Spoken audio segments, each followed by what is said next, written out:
സങ്കീർത്തനങ്ങൾ 136 അധ്യായം 1 മുതൽ 6 വരെയുള്ള തിരുവചനങ്ങൾ. കർത്താവിന് നന്ദി പറയുവിൻ, അവിടുന്ന് നല്ലവനാണ്, അവിടുത്തെ കാരുണ്യം അനന്തമാണ്. ദേവന്മാരുടെ ദൈവത്തിന് നന്ദി പറയുവിൻ, അവിടുത്തെ കാരുണ്യം അനന്തമാണ്. നാഥന്മാരുടെ നാഥന് നന്ദി പറയുവിൻ, അവിടുത്തെ കാരുണ്യം അനന്തമാണ്. അവിടുന്ന് മാത്രമാണ് അത്ഭുതങ്ങൾ പ്രവർത്തിക്കാൻ കഴിയുന്നവൻ, അവിടുത്തെ കാരുണ്യം അനന്തമാണ്.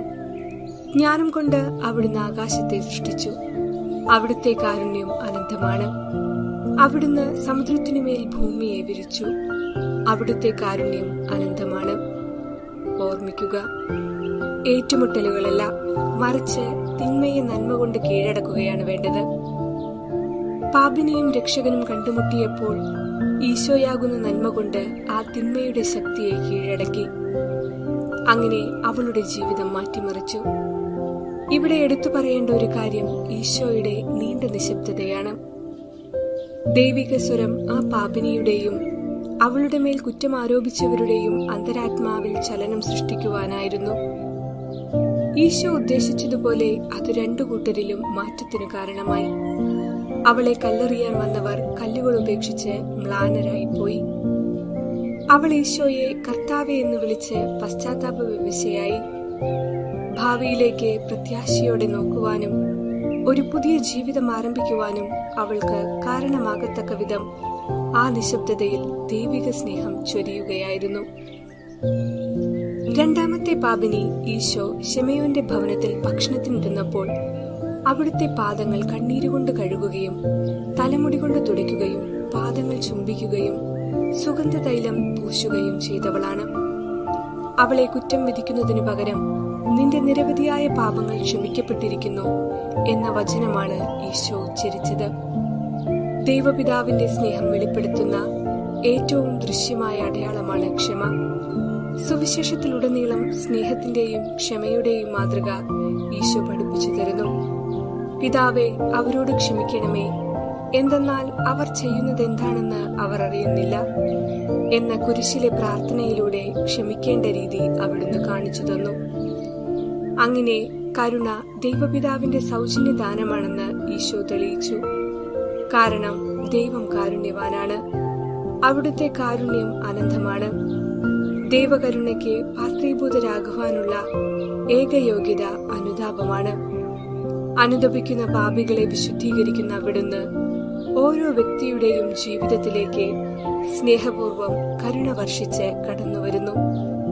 കരുണാർദ്രമായ ദൈവസ്നേഹം അനുഭവിച്ചും മറ്റുള്ളവരോട് ക്ഷമിച്ചും നമ്മുടെ ജീവിതങ്ങളെ മാറ്റുവാനും രൂപാന്തരപ്പെടുത്തുവാനും എല്ലാവർക്കും ഇടവരട്ടെ എന്ന് പ്രാർത്ഥിക്കാം.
പരിശുദ്ധാത്മാവേ എന്നിൽ നിറഞ്ഞു കവിയണമേ.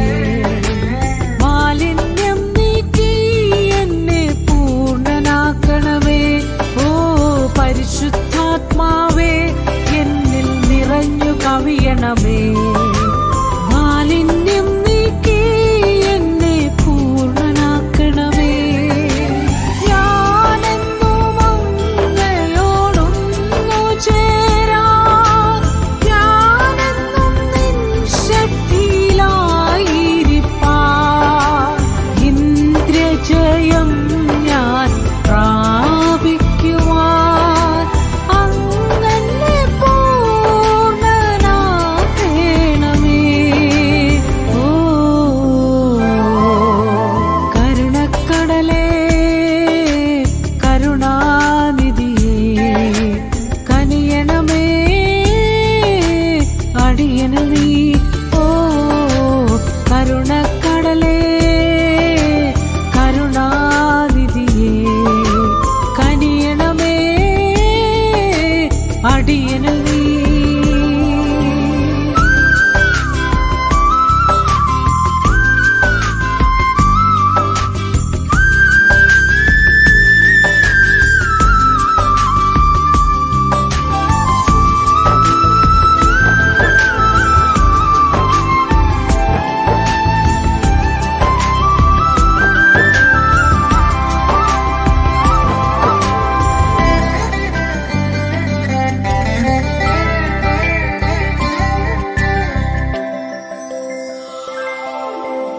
ഇരുളിൻ ശക്തിയെ